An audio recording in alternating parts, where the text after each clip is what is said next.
할렐루야. 우리 하나님을 찬양하는 일이 선함이요 찬송하는 일이 아름답고 마땅하도다. 여호와께서 예루살렘을 세우시며 이스라엘의 흩어진 자들을 모으시며 상심한 자들을 고치시며 그들의 상처를 싸매시는도다. 그가 별들의 수요를 세시고 그것들을 다 이름대로 부르시는도다. 우리 주는 위대하시며 능력이 많으시며 그의 지혜가 무궁하시도다. 여호와께서 겸손한 자들을 붙드시고 악인들은 땅에 엎드려 뜨리시는도다. 감사함으로 여호와께 노래하며 수금으로 하나님께 찬양할지어다. 그가 구름으로 하늘을 덮으시며 땅을 위하여 비를 준비하시며 산에 풀이 자라게 하시며 들짐승과 우는 까마귀 새끼에게 먹을 것을 주시는도다. 여호와는 말의 힘이 세다 하여 기뻐하지 아니하시며 사람의 다리가 억세다 하여 기뻐하지 아니하시고 여호와는 자기를 경외하는 자들과 그의 인자하심을 바라는 자들을 기뻐하시는도다. 예루살렘아 여호와를 찬송할지어다. 시온아 내 하나님을 찬양할지어다. 그가 내 문빗장을 견고히 하시고 내 가운데에 있는 너의 자녀들에게 복을 주셨으며 내 경내를 평안하게 하시고 아름다운 밀로 너를 배불리시며 그의 명령을 땅에 보내시니 그의 말씀이 속히 달리는도다. 눈을 양털같이 내리시며 서리를 재같이 흩으시며 우박을 떡 부스러기같이 뿌리시나니 누가 능히 그의 추위를 감당하리요. 그의 말씀을 보내사 그것들을 녹이시고 바람을 불게 하신즉 물이 흐르는도다. 그가 그의 말씀을 야곱에게 보이시며 그의 율례와 규례를 이스라엘에게 보이시는도다. 그는 어느 민족에게도 이와 같이 행하지 아니하셨나니 그들은 그의 법도를 알지 못하였도다. 할렐루야.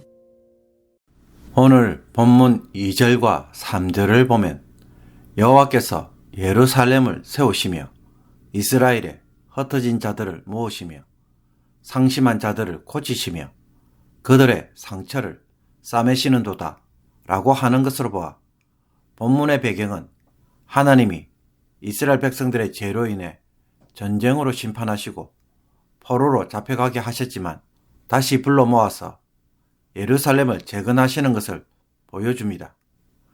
시편 147편 역시 헬라어 번역 70인경이 보여주는 표제어처럼 학개와 스가랴 선지자 때에 지었을 가능성이 있어 보입니다. 그래서 어떤 이들은 이것을 느헤미야의 성벽 건설과 연관 짓기도 합니다. 시편 147편은 크게 세 부분으로 나누어집니다.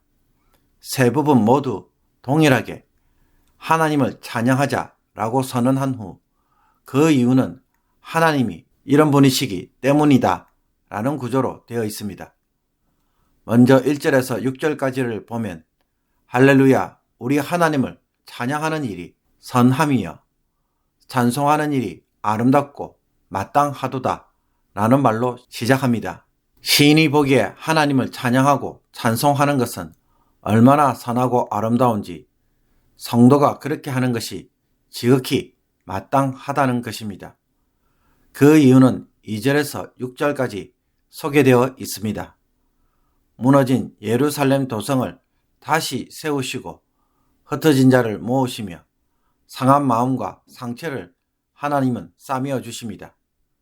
그리고 별들의 수요를 세서 그 이름을 부르실 정도로 위대하시며 능력과 지혜가 무궁하신 하나님은 겸손한 자는 붙들어 주시고 악인은 벌하시기 때문에 찬양하는 것이 마땅하고 선하며 아름다운 것입니다.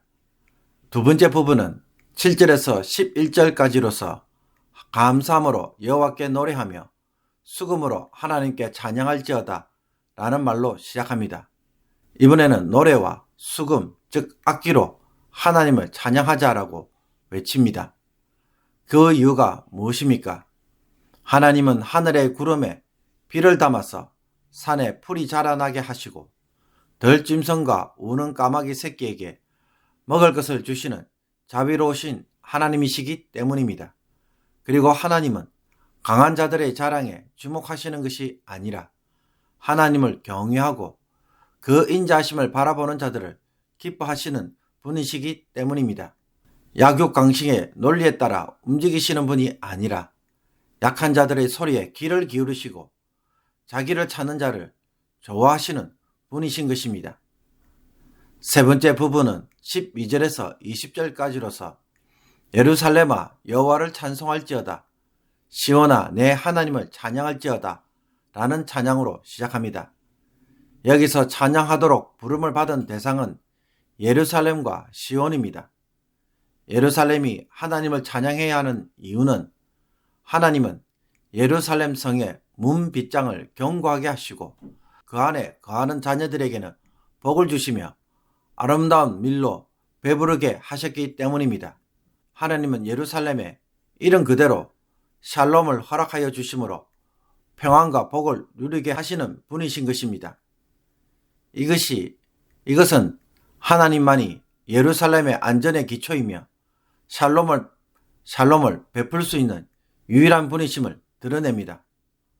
그런 후에 하나님은 땅에 명령을 내리시면 그의 말씀이 신속하게 퍼져나간다고 시인은 말하고 있습니다.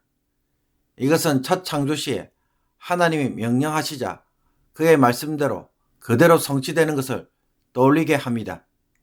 하나님의 말씀에 따라 자연 질서가 운행되는 것입니다.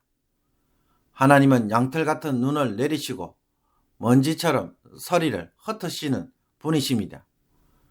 그리고 우박을 부스러기처럼 뿌리시니 누가 그 추위를 감당할 수 있겠습니까? 하나님의 주권적인 다스림 앞에 인간은 한계와 무능력을 드러냅니다. 하나님의 말씀으로 추위에 은 것을 녹이시고 바람을 불게 하심으로 물이 다시 흐르게 하십니다.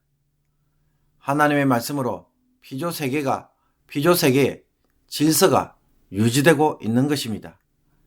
이렇게 하나님의 말씀으로 세상을 관리하시는 하나님은 이것을 누구에게만 알리시고 보여주셨습니까? 오직 이스라엘 민족만이 하나님의 법도인 율례와 규례를 받았습니다. 하나님과 이스라엘은 특별한 관계인 것입니다. 이스라엘은 하나님의 법도를 행함으로 세상에서 하나님이 어떤 분이신지를 드러낼 자로 부르심을 받은 것입니다. 이 찬양을 볼 때에 아마도 시인은 하나님의 말씀인 율법에 대한 순종을 통해 눈과 서리와 우박으로 얼어붙은 유다 공동체에게 하나님께서 다시 봄이 오도록 녹여주시고 물이 흘러가며 예루살렘 성 안에 평화가 깃들고 풍요를 누리게 하실 것을 기대하고 있음을 보여줍니다. 시편 147편을 보면 시인은 하나님의 존재와 일하심을 삶의 곳곳에서 쉽게 발견합니다. 그러니 이런 하나님을 보는 순간 찬양할 수밖에 없는 것입니다. 그런데 오늘날 우리는 과학이라는 이름으로 만물 속에 인간관계 속에서 일하시는 하나님을 배제시켜 버립니다. 사회학적 관점에서, 자연과학의 관점에서, 화학적 관점에서 분석하면서 그것은 하나님의 일이 아니라 자연 현상으로만 보려고 애를 씁니다. 들짐승과 우는 까마귀 새끼에게 먹을 것을 주시는도다 라고 보기보다는 적자 생존에서 살아남는 생물의 활동으로만 바라보려고 하는 것입니다. 이렇게 길들여진 생각과 관점은 하나님의 임재보다는 부재를 더 깊이 느끼게 해줍니다. 하나님이 함께 하시고 일하시는 것이 점점 안 보이는 것입니다. 우리가 그런 식으로 보면 원시인들이 보는 세계관이라고 말하고 신화적으로 세상을 바라보는 어리석은 자로 평가합니다. 그러나 하나님은 세상에 초월해서 계실 뿐만 아니라 세상 속에 내재하셔서 세상을 주관하고 계십니다. 그분의 다스림은 눈에 보이는 모든 자연 현상 속에 담겨져 있습니다. 하나님은 곳곳에서 발견될 수 있는 것입니다. 우리가 정말로 하나님의 임재 속에서 살아가려고 한다면 이 눈이 다시 회복되고 열려야 합니다. 일상의 삶에서 진행되는 모든 것이 하나님에 의해 이루어져 가고 있음을 볼 수 있을 때 하나님 앞에서 살아가는 자가 될 것입니다. 시인의 찬양을 통해서 오늘 이 눈이 열리기를 간절히 소원합니다. 그리고 이 하나님의 다스림은 창조 질서로 유지되며 이 창조 질서를 시인은 하나님의 말씀에 의한 것임을 말하고 있습니다. 히브리어 말씀 다바르는 말로 번역되지만 때론 일, 행위로도 번역되는 말입니다. 하나님의 말씀은 곧 역사이기 때문입니다. 세상에 존재하는 모든 것은 하나님의 말씀으로 통치받고 있습니다. 그러므로 이스라엘에게 다시 봄이 오려면 그들은 하나님의 법도인 율법으로 다시 돌아가서 언약 백성으로 살아갈 때입니다. 성도의 삶에 회복을 꿈꾼다면, 다시 여호와께서 예루살렘을 세우기를 원하신다면 그 사람은 하나님의 말씀으로 돌아가서 그 위에 다시 자기의 삶을 세울 때입니다. 그러면 하나님은 우리로 하여금 그분의 은혜로 인하여 찬양하는 자가 되게 하실 것입니다. 하나님의 말씀대로 살고자 하는 것은 하나님의 창조 질서대로 사는 삶이고, 그것이 하나님이 세상을 다스리시는 모습입니다. 창조의 영광을 드러내는 것입니다. 그러므로 말씀 묵상과 순종을 의무가 아닌 존재의 목적을 실현하는 일로 바라보면서 기쁘게 말씀으로 시작하는 성도의 삶이 되기를 주님의 이름으로 축복합니다. 기도 드리겠습니다. 이스라엘의 찬양 가운데 거하시는 하나님, 하나님을 찬양하는 것이 지극히 선하고 아름다움을 저희들도 고백하며 찬양하며 살아가게 하옵소서. 찬송과 존귀와 영광을 받으시옵소서. 우리의 일상의 모든 삶에서 하나님이 임재하시고 세밀하게 일하시며 나에게 일어나는 것 하나하나가 하나님의 역사 속에 있기에 늘 하나님을 의식하며 말하고 행동하는 성도가 되게 하여 주옵소서. 하나님이 없는 것처럼, 안 보시는 것처럼 착각하지 않게 하옵소서. 창조 세계를 말씀으로 유지하고 관리하시는 것처럼 저희들도 하나님의 말씀을 통해 다스림을 받게 하시며 성장하고 열매 맺는 성도가 되게 하여 주옵소서.